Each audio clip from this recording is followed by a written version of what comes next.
No one does it better. Hey, it's just good to be Justin back. I actually hit record this time. Hey, that's good. Hey. Little Easter egg for anybody listening last week. Getting Welcome better. to Backstage with the Simple Church podcast. My name's Evan Getting Semanco. better. Co-host Josh Mitchell. Hey, Back. what's up?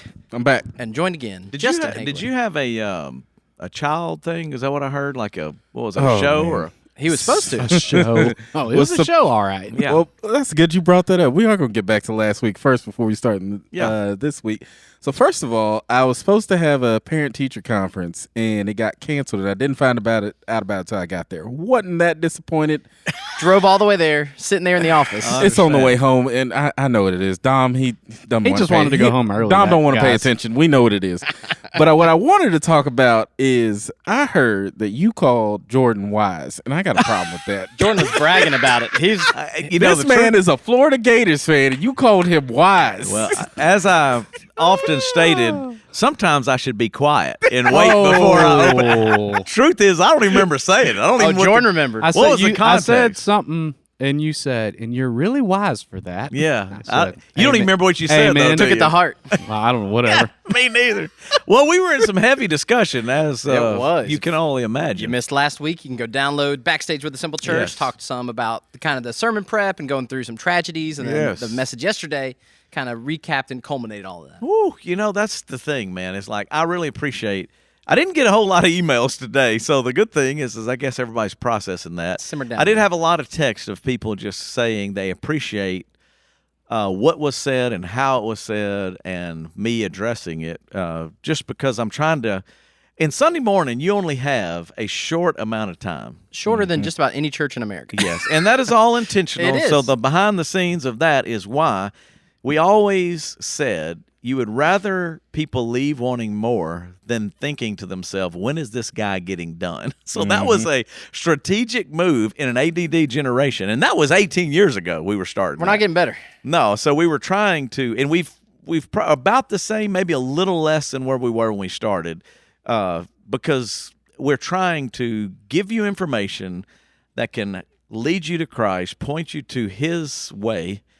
At the same time, use things that are in culture, or television, or movies, or news, or whatever it is, and try to combine all those things without being political, which is very difficult in today's climate, in today's world. But for 18 years, we've been okay at it. Well, I mean, we're not perfect at it, but we try to. So I knew once we had offended some people, we had to address it, and hopefully they heard my apology. They understand why. And the real goal is to not side one side harder than the other, but to explain why sometimes I am not the best at, putting out information. And if I'm not careful, I can say things incorrectly or wrongly or hurtful unintentionally. So I tried to, hold back and try to do it in a way that honored God and, points to really what's happening. And people were kind. I mean, I do appreciate that. And again, I'm not sure that everybody's happy with the way I did it. Probably never will be. But I'm not trying to please a side, or I'm trying to honor Christ and explain what we're doing and why we're doing it. Including one other thing before we get going on, like why Sammy yesterday. Well, the birthday landed the same week. We would have done it that week, but it was our birthday, so you couldn't really address Sammy's life on your birthday because that was the birthday. So it was kind of the same reason. So we had, in the funeral, talked about, hey, we'll do this the following Sunday, not knowing that it would all be blown up. We were just trying to celebrate a lifelong partner, and hopefully everybody saw and heard. I mean, when you think about the fact that the guy sold his house to build something for life groups, I just don't know if anybody would do that. Like, I Although don't I know know. of a whole lot of people that Right. were. I don't think Courtney would let me. I do it. Jordan, he's wise. Yeah, he's wise. I only just say that because I'm just super grateful for knowing Sammy and the impact he had on our life and so many other people. But I appreciate everybody's kind words, and obviously with everything that we've addressed in our country, in our community, we're trying to get that out there. Make sure everybody understands where we're coming from. And I think a really cool thing by waiting that turned out was the cars being there. So talk a little bit about that and how that came together and those guys coming together to put those cars out there to honor Sammy. Yeah, I mean, my brother's life group, if you don't know what's going on with that, so Sammy really kind of was the catalyst, as my brother stated. They're all car guys. My brother's been a car guy my whole life, which is hilarious now because he's turning into a football guy, which who would have thought? We're watching our first Monday night football game together in my life tonight. How many years you known him? I mean, I'm 56. He's 59. Does he still I watch need some NASCAR? videos from that. Very 'cause that's little gonna does be he watch hilarious. NASCAR. See, he's got to fill that void. Yeah, and what I'm saying is this is miraculous. So I can't even believe that I'm saying that we're watching a Monday night football game tonight. But he's a Lions fan because of Detroit and Motor City. But that group of people were all in the cars. My brother's in the car, so it was a natural fit when you're starting life groups. That's what they started. Sammy was the recruiter for that group. He would go out and talk to everybody. They had all these things going on. Well, they had a lot of friends in the car world. So there were people not associated with our church that brought their cars to honor Sammy. So you had a lot of people that were not used to coming to church or not our church, both in cases, and they were very moved by the way we do church and by how we honored his life. And that was cool. My brother and them really facilitated that on a quick basis. It wasn't open to everybody. It was just really people he knew and Sammy knew and had connections to. But it was a great turnout. People loved it. You know, it was emotional for the family. It's emotional for friends. There's a lot going on with all that. And so we were honored to, help. Yeah, it was a really cool thing. But Yeah. that's one of the things when we waited a week, you're able to do a little bit sure, more of yeah. that and not knowing and being that smart, but through yeah. being patient and trying to figure it out and process, you were able to honor him, involve these other people. Yeah, a and lot more people invite were to able church. to Yeah. definitely come and be a part of that. So that's a cool thing. It was. It came out of that good. We got some folks watching. Thanks for watching on Facebook Live. If you're listening to the audio version after the fact, you can join us each Monday, 3:30. We're recording on Facebook Live. Robin Mahoney said, Sammy had a heart of gold. The service was a wonderful tribute to a wonderful person. Thanks for doing that, Robin. And then less serious, Jeremy Causey's on here, not working apparently, and said... Yeah. He wants to hear about Justin's big, beautiful bill, but I think that's for a different podcast. And that is in reference to not our political. Nothing political. It was absolutely fantasy football that I appreciate that we got that turned around. Okay, there was some debate this year. We've had speaking of groups of people, Jesse Embry is one of those guys still in Simple Church that we started 30 years ago. I was talking to him yesterday. With a fantasy football league that Jesse and them did by reading the paper. Ooh, I hear about that He all had the to be time. the top notes. 1% of people in the world playing fantasy And sports. I'd never done anything like this in my life. That so sounds painful. these same guys are still together. He hand-calculated stats and called each person individually on Mondays to tell them the standings. which is Next level. insane. But How do you trust that guy? yeah, well, is Jesse, if you can't trust Jesse, you can't High trust integrity. I anybody. don't know if I'm that dedicated. But It's I just don't a lot think of math. anybody is. But we played a lot of softball together. It was Oh, about yeah. community. It's the same thing. It's like the people you do life with. We played a lot of softball together. We played a lot of sports together, basketball. And it just all kind of things going on. But that was a different time. We were much younger, but very grateful to have them still in our life after all these years. So. Absolutely. So thanks for listening, Colin. Yes. That's it. All right. Oh, go ahead. No, I don't know where you want to go today because, I'm willing to go wherever. Because I just joked with you when I sat down. I was like, I really don't have any notes or anything to talk about. So if somebody wants to ask a question, we're willing to go through that. I do have thoughts always. But I was running down the boardwalk because we were showing We're the boardwalk. literally running in here. Yeah. Yeah, literally trying to still work on things going on here. But whatever y'all want to cover, I'll try to cover and try my best to be as transparent and honest as far as the way we prepare and where we're going and all that. So shoot at me. If you I've got got it, one, go Josh, ahead, and then if throw you it want to away. think of one, I'll go first. But Yeah, I want to you hear go about first. how you worked it out with John, doing it with your brother. Because you How guys doing doing the it? service together, working it Okay. out where you both figured that out. Because that was unusual, but I think John did a great job in being a part of the service. Well, John was really his life group leader and the main guy who spent the most time with them because they did all the projects together. I introduced them because I knew Sammy before John did, but because they're car guys, they had the natural connection there. And we wanted John. He's the stand-up comedian, as we already know. Which his Self-professed. his jokes were landing a little flat. Okay, but what we laughed about in that whole thing was he was wanting to be able to share, but he hasn't done it in a while either. So at 9 o'clock, it was a little bumpy ride. He went out a little early in the service because he wasn't sure when the song go was back and ending. watch the live dude, when he stream. jumped up there, I was like, John doesn't even know how I was like, early he is. You're a little too early, John. Two times he's been on stage in the Yes. last year or so, year and a half, and 2 times. Yeah. It's and he's gotta not get up there and used start to dancing. you I got nothing. You write all your notes out, and then we have a confidence monitor that'll give you your idea, your thought, or whatever's going to go on. Well, he's like, I wasn't used to it. He skipped stuff. Chip goes, what's he doing? He's skipping everything. I'm like, man, that is the story of their life. You know what I'm saying? It's like trying to figure all that out. But we wanted, when we did the Celebration of Life, his memorial, John did it and I did it. So we wanted a little taste of that. Yeah. And John was great at sharing those stories, and so many people in his life group. But I did the video real fast on my iPhone for the life group guys, and not everybody wants to be on video, but everybody Sure. had an impact. I mean, he was impacting a lot of different people. So, honored to do it. Family was all here. They all came in from all over again. That's why we changed it up slightly, just because of the sensitivity of the subject and what happened. They had grandkids here, so we really weren't at liberty to just go into all the details that we wanted to go into. And hopefully in time, when the family's ready to do that, we're still letting them process. It's the same thing. As everybody's like, well, why didn't we less than talk 2 about weeks. this, or let's talk about that? It's just we're trying our best to be sensitive to the emotions that everybody is going through, especially a family when they, don't have their father, their husband, their grandfather there. It's been very, very tough on a lot of people, but they were super honored that we celebrated him, and so are we that we had a chance to have him in our life. It's a big deal. Absolutely. Josh, you got one? Just a general question. Sure. Yeah, he said, I got a general question. What's wrong with the Cowboys? That's a good question. Oh boy. No, let's don't go into that. No, Stay then we got to start with the Saints. Yes. No, I have a question kind of on the pastoral side as somebody who's still fairly new at this, only a year doing it.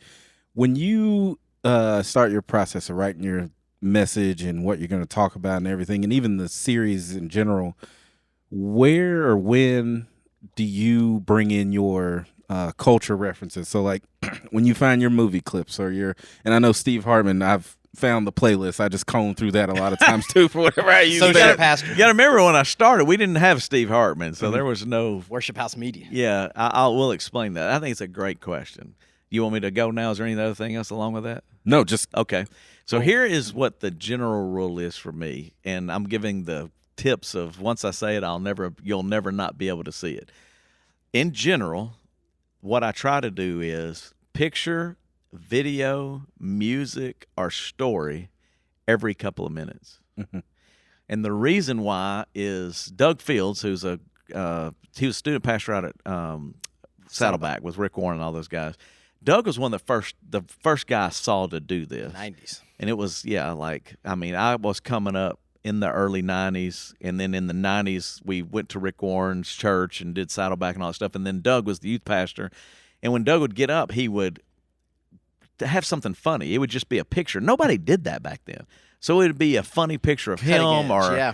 a funny picture of Rick. It would be something making fun of. Sometimes Before they made memes it. even existed. Yeah, He was Photoshop or doing whatever. it. And it would just be an icebreaker to break it up to make you laugh or whatever.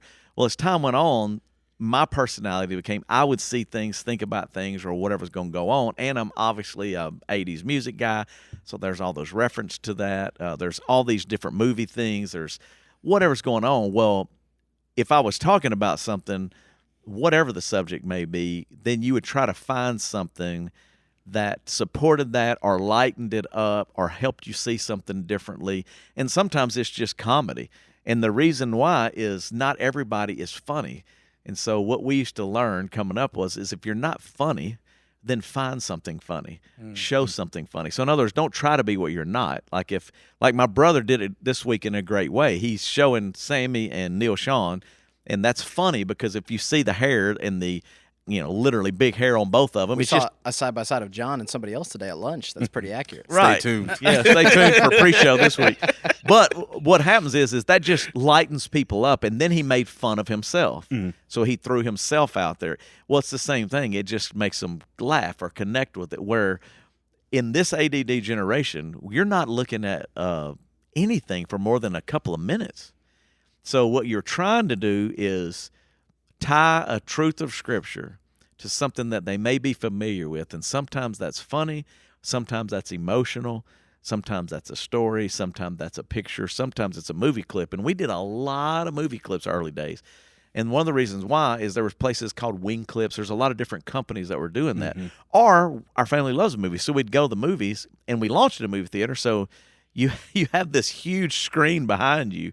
So instead of trying to tell someone a point, you would demonstrate that through live drama, who the best actors in the world or the best, filmmakers in the world that are great at telling stories, they could tell it better than you trying to set that up. Then it was also sometimes in the news, it was something, it wasn't made to be the end-all, be-all. It was just a clip to make you go, wow. And those started with everything from if you're telling people to love each other or to be kind with each other. We did not intentionally choose political things. We chose things from maybe like a story in culture that neither group of people would be offended by. Yeah. It's just kind of like, man, that's a moving story. It wasn't because this side was right or that side was right. It was more like, wow, that's a powerful story. And the reason why is because in the church, you have everybody. You have all walks of life, all backgrounds.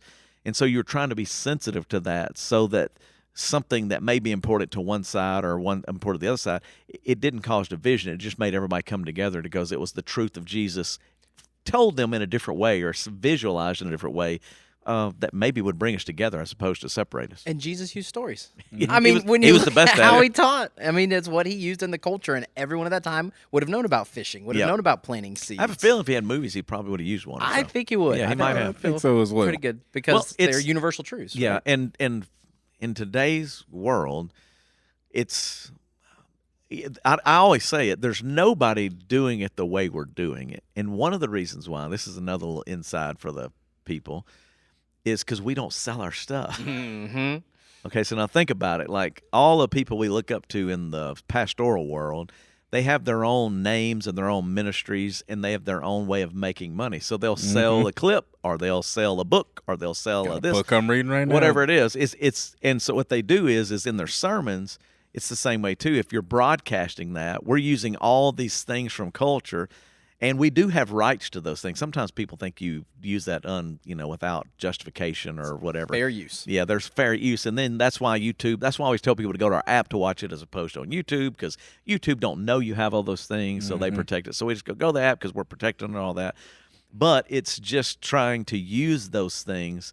And most people really don't want to do that because they, sometimes it's theological reasons. They believe, I had pastors, but it's a weak point if you have to use something to sell it. I'm like, well, man, Jesus, don't tell him he had weak points, because he would use stories all the time or whatever. But in general, whether it's an illustration or a tool that you're using, you're trying to use it, one, to laugh possibly, because we didn't laugh a lot growing up in church, or to teach a point or to see something that's different. And that's what I was going to say, too, is what would you say to somebody who's like, you shouldn't laugh in church? I don't think that's right. It's okay. I mean, I'm sorry. I would tell them I'm sorry. Right. Because, Life is joy short. really is a medicine. I mean, Jesus did have enjoyable times through the Bible. He wasn't just sitting there stern all the time. No, I mean, but some people think he did. Yeah, and that's, and this is, I guess this is the, number one, I don't know it all, and they may be right. Who knows? I may be absolutely wrong. But in this journey, I'm doing my best to lead us to the place to where you can get the truth of God's word in a way that's easy to understand, that you can apply it, with doing our best to love all people in the audience. Because if they feel love versus judgment or anger, which I remember I made some of them mad a couple of weeks ago, and that hurt my heart. I don't want to make anybody mad. I'm not trying to. But you want them to be able to get to Jesus without that. And that's not always easy in today's culture, because it seems like even in religion or denominations, it's like, let's go ahead and say it. Some pastor said, if you don't mention Charlie Kirk's name, leave the church. Not over a theological issue, not over heresy, but because we didn't mention a political in less than a week. Less than a week. Yeah. And the truth is it was tragic. It is sad, but it's also tragic that we would try to cause that much division in amongst ourselves when the truth is we're all just trying to process that. So I would never want to be saying, oh my gosh, this was that or that was that. I just try my best when I'm speaking, and I'm not perfect. This past week, I said, don't use the tongue. You know what I'm saying? If you're going to kiss somebody. So it's not like I'm perfect, okay? Angie, I promise you cringed when I brought that up. But I'm But joking. laugh, yeah, I'm joking. And humor is a diffuser. And humor works best in extremes. So that's why I'm saying that. Like if I said, well, it's humor is like, that's what happens. It's like, you're exaggerating something to get people to laugh or to whatever's going to go on. When we brought Michael Jr. in, he talked about the punchline and Yes, the setup and it's all the those different setup. parts of it. And in the same ways, I'm not that good. I'm just saying that in the general, my mind works that way, and I'm trying to have fun and lighten it up and whatever is going to happen. But with the purpose of making someone maybe lighten up enough to go, man, that's funny, okay. And then hit them with the truth of God's word and the punchline of whatever the lesson may be that day. Like, man, like this past week, it was the one another's. Above all of the other stuff, There's a higher law above our political laws, above our personal opinions, above all these other things. And we need to be trying to live that out. And I'm not great at it. I still mess it up. But when it goes, love one another, forgive one another, I mean, it's powerful. I mean, I saw a little clip of Charlie's wife forgiving her killer. That's powerful. Yeah. That is a great example. I'm not saying that's the only way, but I've also showed a clip of a black lady that her son was killed by another black man, and she let him move into the house next to him. Mm-hmm. Thanks, Steve Hartman. Thanks, Steve Hartman. Yeah. You go, that's forgiveness. Illustrating the point. Somebody living in it. And then whatever your background is, it's like when you're looking for those moments in culture, we have so many that are not good and so many that are not right. You're just trying to find that in a way where it's not offensive. And in a podcast, I can talk about all that. On Sunday morning, somebody gets offended by some of those things. And so it's not that you don't want to offend, and sometimes God's word obviously does offend people because they're in a place where they're trying to work through that. Mm-hmm. But I'm not trying to be ugly. I'm not trying to be mean. I'm not trying to be divisive. Yeah. I'm trying to go, man, listen, we have a Savior who loves in a way that we can't possibly even wrap our head around. I'm trying to, but I'm not as good as him. I want to be, but I'm not there. And in that journey, how do I illustrate that or show that? A lot of times it's through these stories of different people or different things that are going on that you go, man, that's crazy. That is a unbelievable story. Yeah, and that's why I was focusing more on Sammy, because I know him. It is personal, and it's not offensive. I don't think anybody's in there offended thinking about now, man, this guy was showing his love by selling everything and building a place for his life group, or every project. He was willing to lay down his time, his life, he'd give his resources. I didn't even talk about how much money he gave to the church. If he made a job, he'd come in and put money, cash. He would come in and go, hey, here's my dues. He would joke. He was always joking too, like joking or whatever. We're like, oh, Sammy, quit. He's like, no, I love you. It's like all of these things where you can go, man, let me point these things out. And wouldn't we be better to be like that, to lighten it up with a laugh, to serve, to give? Those were all Jesus principles that we saw in Scripture. And then I knew a guy who did that personally. And again, it's not a perfect scenario. It's one sermon, man. It's like in 18 years, we've never, that I can recall, decided to go down a route of politics or anything along those lines. Not because we are mad at it or whatever. It's just like, no, it's just, it divides. It's just too many good people on both sides. And then I make one of them mad or the other one mad, and unintentionally do that when really I love all y'all.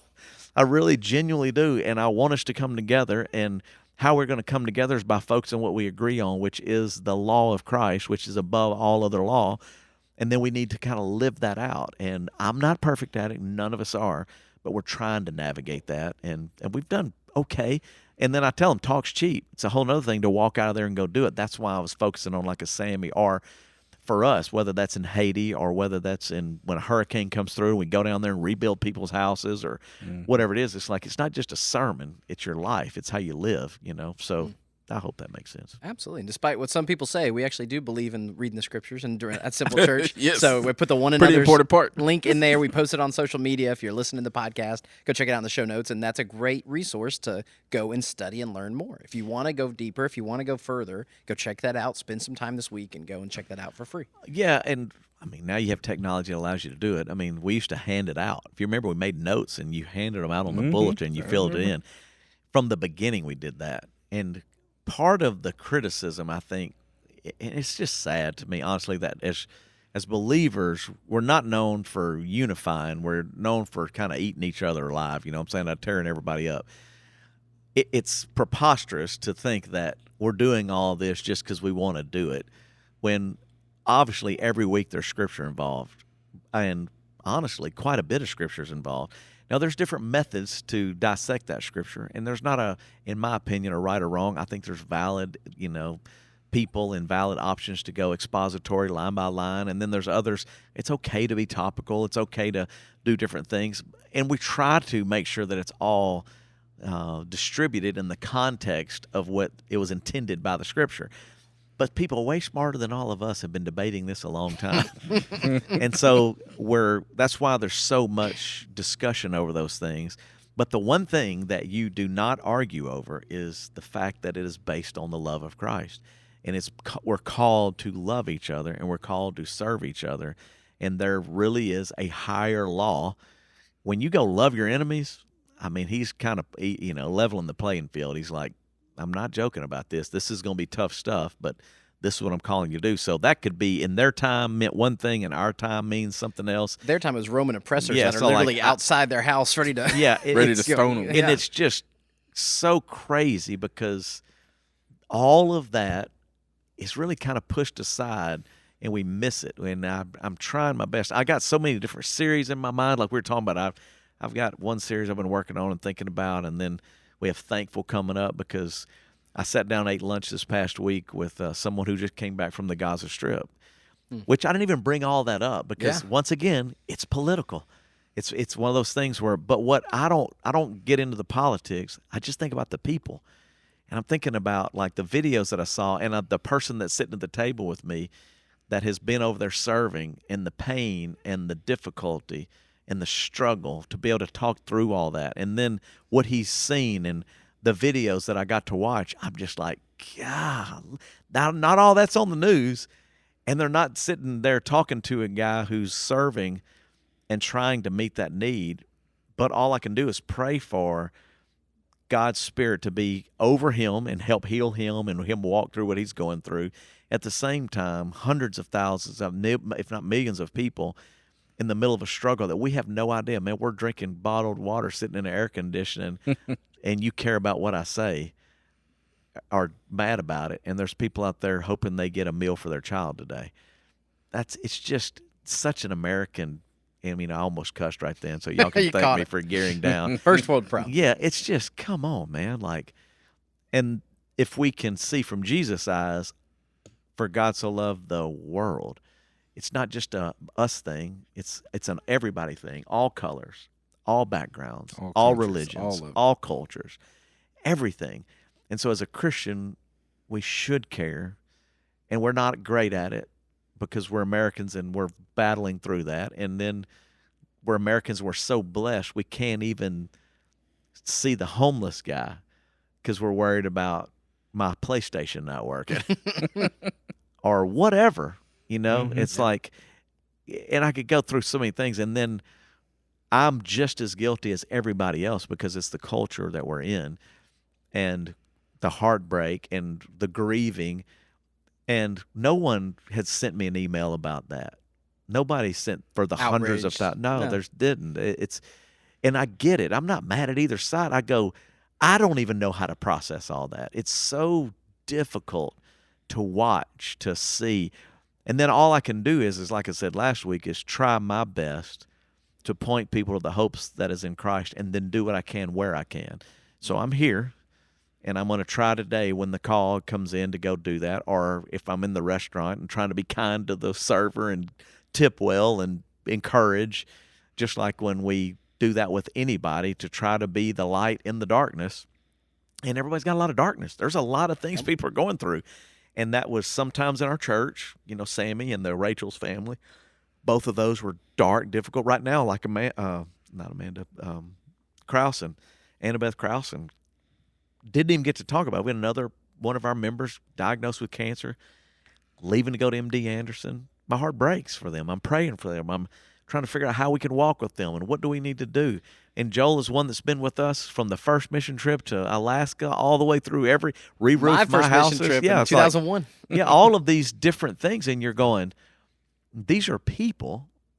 And I don't know where they are on political issues, or I don't know where they are on other things. It's just, I love you regardless, and I want to try to help you and walk with you and serve you through that. And that love transcends all of that other stuff. But, man, it's just sometimes hate seems to get the likes, and it seems to drive us. And that's where, man, it'd be awesome when we can live the way Christ called us to in such a way that the world recognizes there's a difference.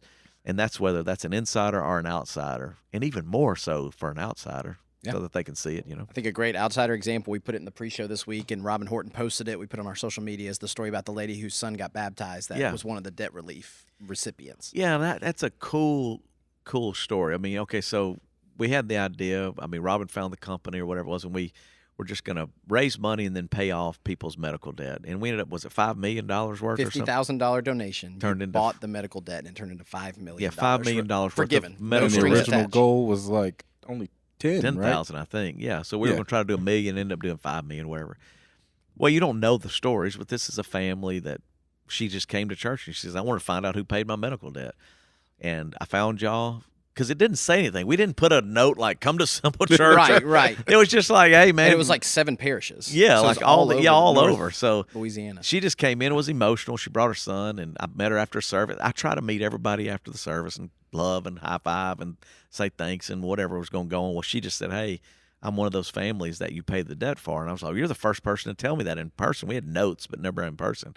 She goes, I really want my son to get baptized too. And I said, well, we're doing that in a couple of weeks. Well, the story, just you get to see it. You get to watch what paying someone's debt with expecting nothing in return, didn't know them, how through love, because we care. We didn't ask what color she was. We didn't ask what party she was from. We didn't know what denomination you neighborhood. are. We didn't know what parish. We knew nothing about these people. We just lovingly paid their debt.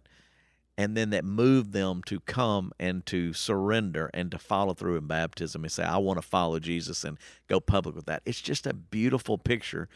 And it's something that gets overlooked in the midst of everything else. And I think that's what's hurtful as a pastor, like when you're getting blasted, or which is kind of the cool, I mean, it's what it is that you go, man, I'm doing all I can do to honor Jesus, and I'm human. I'm going to mess up. I'm going to fail. But for 18 years, we've tried really hard and done pretty well. And not perfect, but can we get some grace? And can we love each other through it and go, look, man, you kind of know me. Not by one thing I've done, but by 18 years, you kind of know the church. Because it wasn't new people. It wasn't people like No, the first week here that were no, mad no, at you no, sending emails. No, It was and people only been when I around. said that, I say it genuinely, is we got to give each other that love to be able to understand. And it's okay to ask questions. There's nothing wrong with that. And trust me, not everybody was ugly. They were just asking honest questions, which I totally respect and totally understand, like I said. But not everybody was that way. Some of them were a little harsher, which I get to. They're grieving, and they want someone to grieve along with them. And when you don't appear to do that, it hurts their feelings. And then you end up hurting somebody else because of your hurt, and it gets into this vicious cycle. And that's what I was trying to avoid and didn't do that very well. And that's why I was asking for, hey, man, forgive me. I'm trying to figure all that out, even on my own.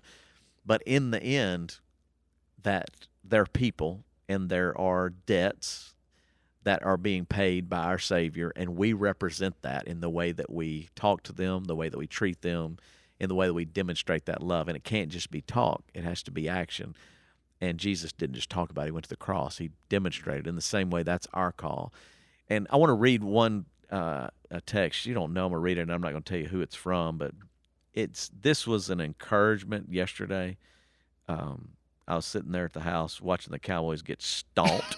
Not encouraging. Not encouraging. Not as bad as the Saints. I almost think I need to be not watching, after that. But anyway, this person just says, hey, Justin, because Angie was like, how'd you get your phone number? And I was like, well, let me tell you this. She said, hey, Justin, you came to our house when it was on fire one night, and you gave me your phone number. And Angie was like, I don't know a whole lot of pastors just walk up to a stranger and go, here's my phone number. I'm like, well, her house is burnt. So I'm like, look, I'm fixing to leave, but if you need something, I want to be here for you, and we're going to try to help solve that problem for you. It's tragic. It's difficult, but they haven't done it for everybody, can't do it for everybody, but that problem in there is going on. And she says, just forgive me for interrupting your Sunday afternoon, but I want to tell you 2 things. First, your sermons both last Sunday and this Sunday were wonderful. You have the talent of getting a point across so perfectly. And second, it's just my opinion, but if anyone is criticizing any sermon that you're given, shame on them, because after hearing the sermon today, if anyone can't understand the way that you've handled things and the way that you do things, we just need to rethink our opinions. In the end, this is just my opinion, but I just want to thank you for being you and thank you for being there for us. And I was like, God, thanks for the reminder, because in no way am I offended by someone sharing their opinion.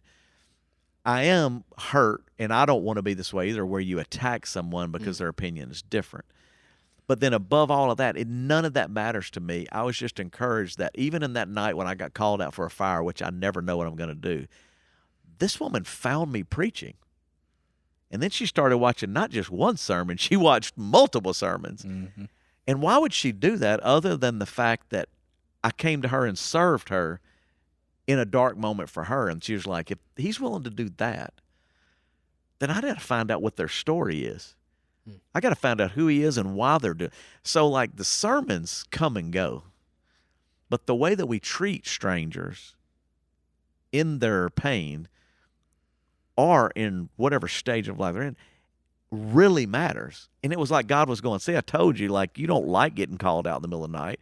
But even in that moment, I'm able to be used, even as a broken, sinful man, because you don't never know what that night's going to be like or where I'm at in my headspace or whatever. But in that moment, I'm like, hey, I'm sorry. When it was your Gatorades, some of you donated, or Little Debbie's, or calling someone to help her to take the next step. It's the action of love that changes people, not sermons and empty words. It's like, I go back, I'd give a lot of words out. It's a clanging gong without love. Yeah, and that goes back to it. It's Yeah. 1 Corinthians 13. It's like, if you don't have love, you've got nothing.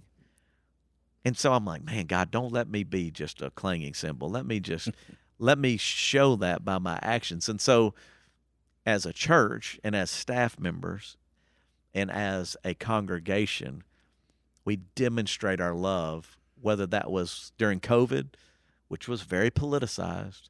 We just went and prayed over nurses and hospitals and Truck stops. fed every person that we could feed. Yeah.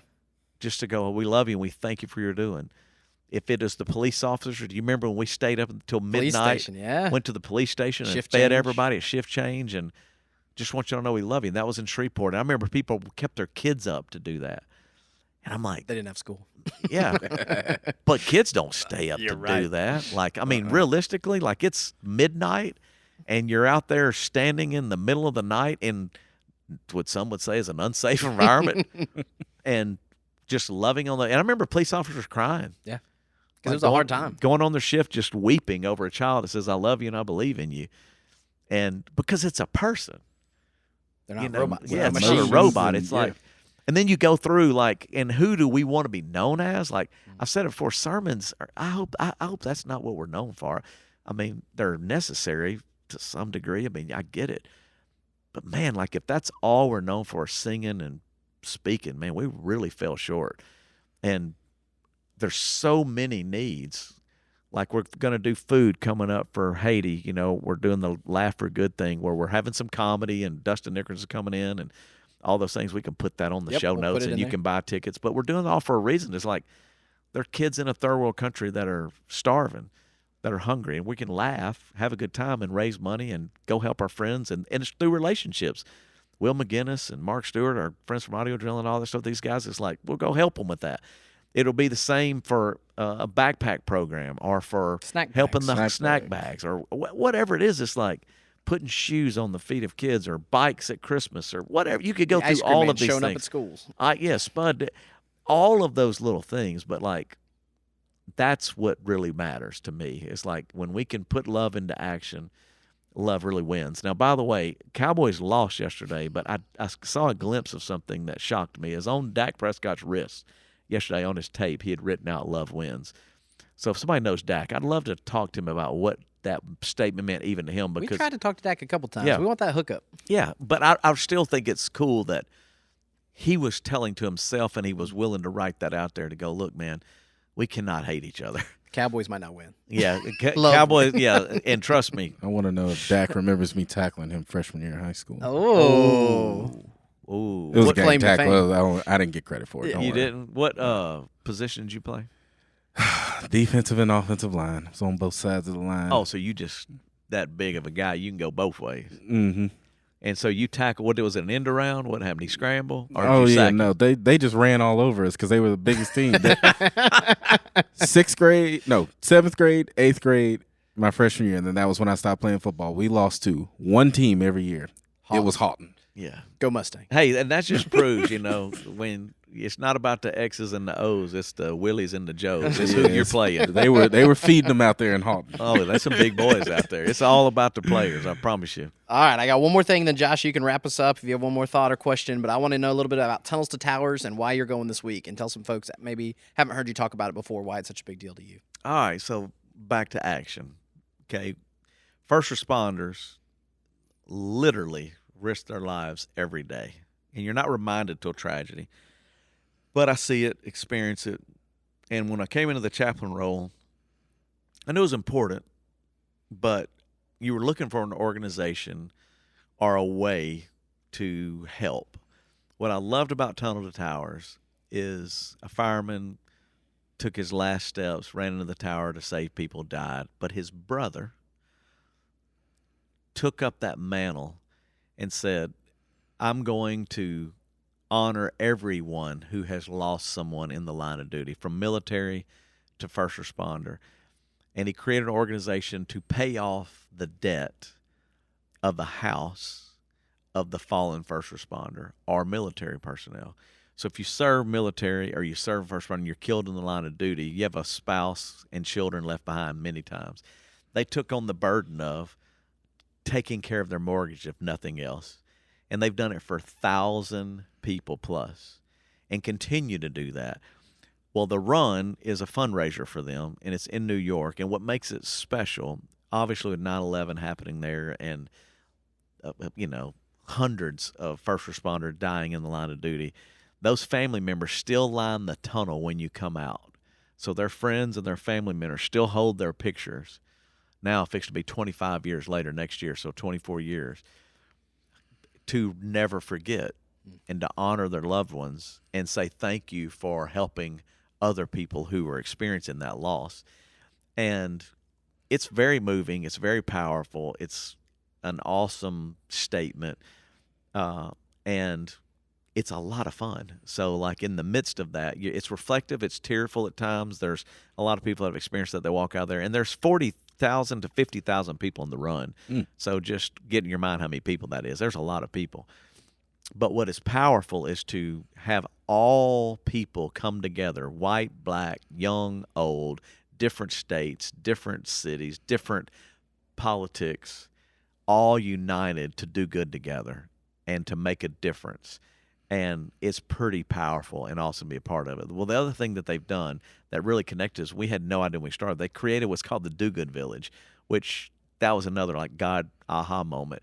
And what they decided to do is down in Florida, they started building houses for first responders or military that were injured and lost mobility.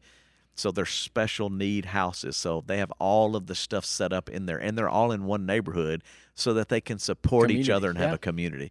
So you can look that up as well. It's just pretty cool. So they do it across the country, but then they also specifically now are launching Do Good Villages all across the U.S., including trying to eliminate veteran homelessness by renovating existing hotels that were shut down and giving veterans places to live. So they got a lot of good things going on. We'll link it in the show notes. Yeah, and it's awesome just to be a part of that, and we're honored to go and do our part. I'm not a runner, so I walk it, okay? And I'm not the only one, but it really is a great trip. It's the most people we've ever gone. I think there's close to 30 going from the church this year, which is awesome. Yeah. And there's, like I said, 40,000 across America that come together for it. That's awesome. So, Josh, I'm going to give you the final word, but if you're listening to the podcast, don't forget you can join us on Facebook Live. We got folks watching. Dennis Miller down in Honduras said, Dennis, love it. Good afternoon to you, my friend. Thanks for the great word. AJ Henson, a Josh fan, said say hi to Josh, What's up, and AJ? he's raking him. I don't even know what that means. I don't know. He'll have to explain that to You're me. a boomer. That's right. Me and you are boomers. Hannah, Spence watching, Tina. So if you're on Facebook, you want to join us each Monday, we'd love for you to tune in, chime in, give us your questions and thoughts, and then we'll do the podcast, the audio each day after it comes out. So Josh, Love it. wrap us up. Any final thoughts, questions, anything we missed? Final thought, I would say, been trying to figure out a succinct way to say it, but words aren't always my thing. I have been very pleased with how a lot of things were addressed. I think over the past week, or past 2 weeks, a lot of people, you've been getting emails and stuff, and I've been hearing a myriad of stuff through group messages and all those things. And I think that at the end of the day, pointing to Christ and what he wants for us and what he wants us to be doing while we're, got this short time on this earth is the most important thing. Yeah, I agree. And I think, the way people process grief and all of that, and, however we can be a resource to help is important. But at the end of the day, we want to do things that help us bring us together, not divide. That was one of the big points we talked about this past week in the middle school, was about community and, how all of this was designed for community. You weren't designed to be isolated or by yourself or figuring this all out by yourself. So I've been very happy with how everything's going. I think, you're doing great. I think everybody's doing great. I'm happy where we're at. Yeah. That's it. Thank you, Josh, Josh. you get to see him on the pre-show this week filling in while you guys in New York. Oh, yeah. Excited to have him. We're going to have a good time. We are going to have a good time, and we always have a good time with Justin Haigler. Thank you for coming on. Thanks for sharing You are your welcome. thoughts. And thanks for downloading this episode of Backstage with the Simple Church podcast or watching on Facebook. We'll see you next week. Peace.